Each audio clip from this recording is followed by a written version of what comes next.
Nous sommes venus pour avant tout participer à ce salon, pour essayer d'être bénéfique pour les gens qui viennent visiter ce salon, c'est-à-dire les musulmans et les musulmanes, ainsi que les non-musulmans. On est là simplement pour aider, essayer d'aiguiller les gens, d'accord, selon nos capacités, quand ils ont des problèmes, et en général on retrouve beaucoup de problèmes dans les familles, les couples, etc., divorce, mariage.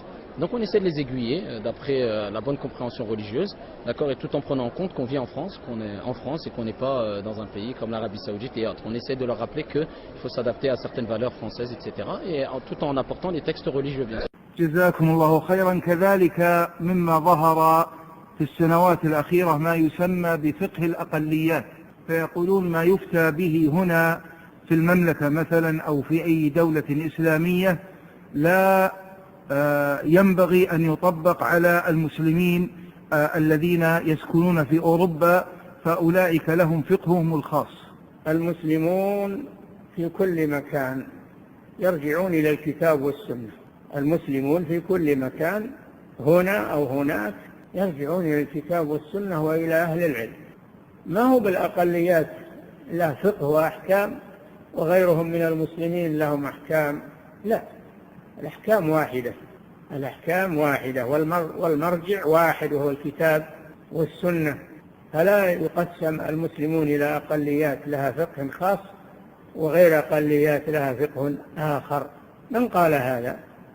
هذا ما يقوله إلا الجهال. نعم.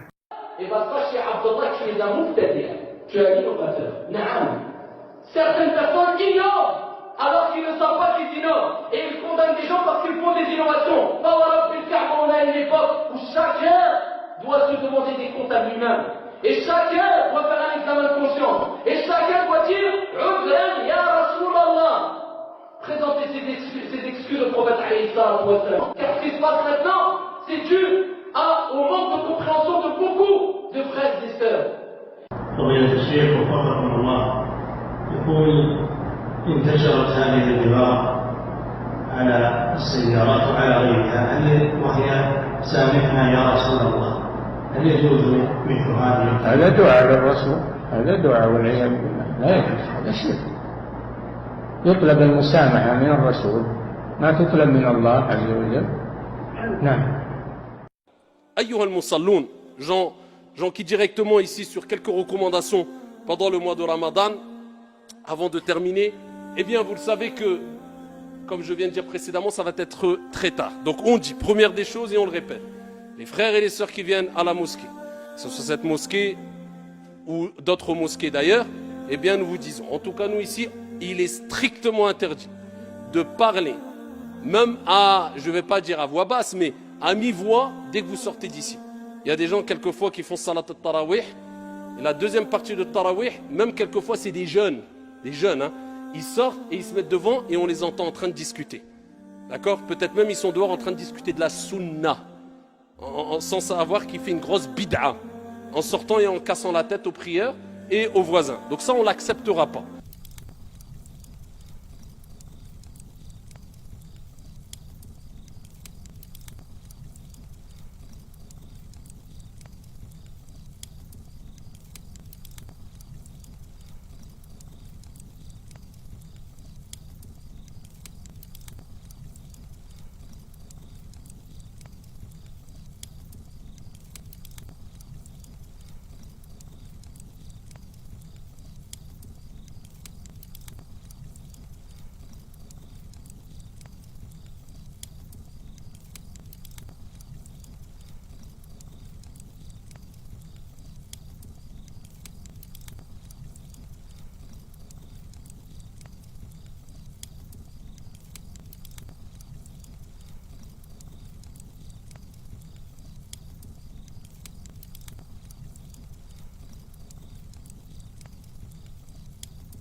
Un autre frère qui passait son temps, et ça c'est un autre groupe, il passe son temps à critiquer ici les chouyours.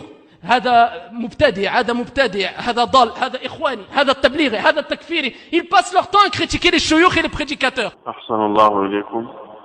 هذا سائل يقول هل ما يقوم به أحد طلبة العلم من تتبع أخطاء بعض الدعاة وجمعها وإخراجها في أشرطة بحيث يخصص لكل داعية شريطا يذكر فيه أخطاءه وهفواته، هل هذا من المنهج الصحيح؟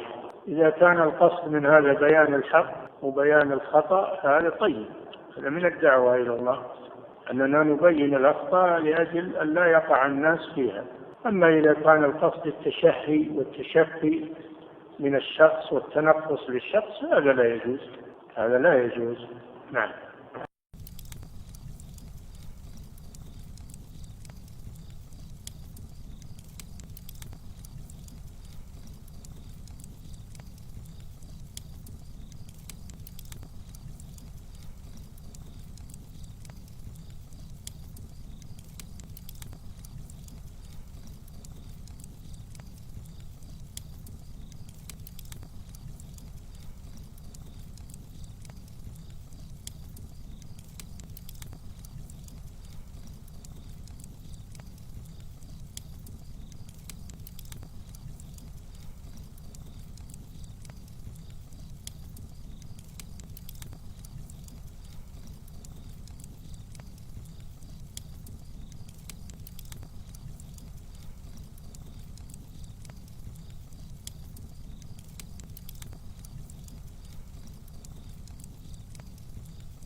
يا أيها الذين آمنوا لا تتخذوا اليهود والنصارى أولياء بعضهم أولياء بعض ومن يتولهم منكم فإنه منهم إن الله لا يهدي القوم الظالمين.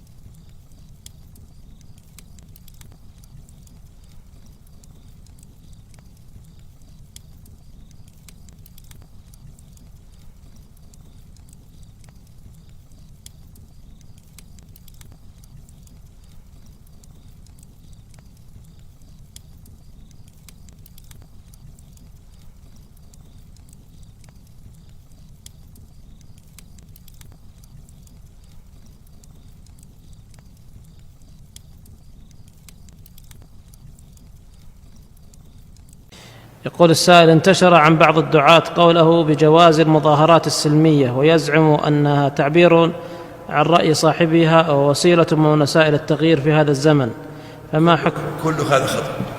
جميع المظاهرات كلها سيئة ما سلمية، كلها باطلة، كلها شعار جاهلية، وكلها تفريق للأمة، وكل هذا شيء صف الأمة.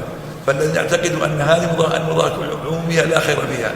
بإمكان الإنسان الوصول إلى حقه والوصول إلى مقصوده من غير هذه العضويات. أحسن الله إليكم. هذا سائل يقول: فضيلة الشيخ، هل يجوز القيام بمظاهرات سلمية إذا كان نظام البلد يسمح بذلك؟ ليست هذه من دين الإسلام، المظاهرات ما هي من دين الإسلام، لأنها فوضى تخريب. الذي في دين الإسلام التفاهم والنصيحة والاتصال بولاة الأمور، الاتصال بهم أو الكتابة لهم أو إرسال من يبلغهم. أما المظاهرات هذه ليست من هدي الإسلام، لأنها فوضى ولأنها عنجهية ولأنها مستوردة من الكفار.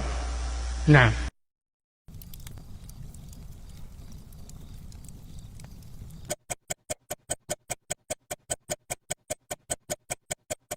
Alors le dernier diplôme que j'ai obtenu, c'est un diplôme qui tourne autour de différents sujets, et entre autres le droit, la fiscalité, la laïcité, etc.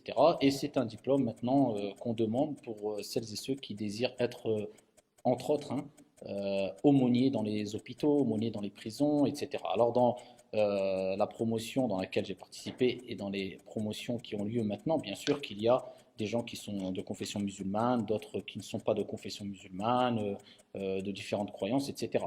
Alors c'est un diplôme intéressant dans le sens où aujourd'hui on entend un peu parler de la laïcité à toutes les sauces. Et certains brandissent même le mot laïcité pour faire croire que ça permet d'empêcher les religieux de pratiquer leur religion. Alors bien au contraire, le principe, ou parmi les principes essentiels et fondamentaux de la laïcité, c'est de permettre à tout à chacun de pratiquer sa religion, de croire ou de ne pas croire, de façon individuelle ou en groupe, tant que cela bien sûr ne trouble pas à l'ordre public. Et ça c'est important de le savoir afin qu'on n'empêche pas des religieux de pratiquer leur religion au nom soi-disant de la laïcité. Mais c'est une formation et c'était un diplôme très très intéressant et enrichissant. الله إليكم صاحب الفضيلة. هذا سائل يقول: ما حكم إطلاق هذه الكلمة علماني على كل من صدر منه تساهل أو ما صدرت منه أفكار غربية؟ نعم. يقول سلمك الله: ما حكم إطلاق هذه الكلمة علماني على كل علماني؟ نعم. على كل من صدر منه تساهل أو صدرت منه أفكار غربية، وهل العلمانية كفر؟ نعم، العلمانية كفر. والعلمانية يقولون هي فصل الدين عن الدولة، فصل الدين عن الدولة. يقولون الدين في المساجد فقط، وأما في المعاملات وفي الحكم فليس للدين دخل. هذه العلمانية، فصل الدين عن الدولة. الذي يعتقد هذا الاعتقاد كافر. اللي يعتقد أن الدين ما له دخل في المعاملات ولا له دخل في الحكم ولا له دخل في السياسة، وإنما هو محصور في المساجد فقط وفي العبادة فقط، هذا لا شك أنه كفر وإلحاد. أما إنسان يصدر منه بعض الأخطاء ولا يعتقد هذا الاعتقاد، هذا يعتبر عاصيا ولا يعتبر علمانيا، هذا يعتبر من العصاة. نعم. ومن يشاقق الرسول من بعد ما تبين له الهدى ويتبع غير سبيل المؤمنين نوله ما تولى ونصله جهنم وساءت مصيرا.